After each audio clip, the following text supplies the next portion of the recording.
যা গরম পড়েছে, এই গরমের সময় না একদমই ভালো লাগে না। হালকা পাতলা একটা ঝোল খান পাবদা মাছের, একটু আলু বেগুন দিয়ে আর পাবদা মাছ দিয়ে একটা টমেটো আর কাঁচা লঙ্কা, ব্যাস হয়ে যাবে ফাটাফাটি একটা ঝোল। প্রথমে দেখছেন এগুলোকে একটুখানি সেদ্ধ করে নিলাম, তারপর ভালো করে মাছগুলো ভালো এপিট ওপিট করে চাপা দিয়ে ভেজে নিলাম।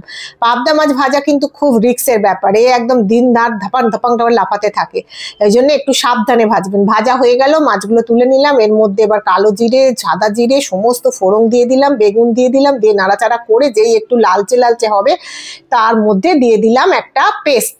এটা সিক্রেট, এটা দেখতে গেলে কিন্তু আমার পুরো রেসিপিটা দেখতে হবে। কাল দুপুর 3টের সময় আমার এই রেসিপিটা আসছে, পুরো দেখে নেবেন কিন্তু। তারপরে সমস্ত মশলা দিয়ে নাড়াচাড়া করে ভালো করে দেখুন কষিয়ে নিলাম, আর যা দেখতে হয়েছে এখনই। এবার একটু গরম জল ঢেলে দিলাম, গরম জল ঢালার পর সামান্য নুন দিয়ে দিলাম, দিয়ে এবার নাড়াচাড়া করে একটু ঢাকা দিয়ে সেদ্ধ করে নিয়ে তারপরে মাছগুলোকে টপাটপ টপাটপ করে এর মধ্যে দিয়ে দিলাম।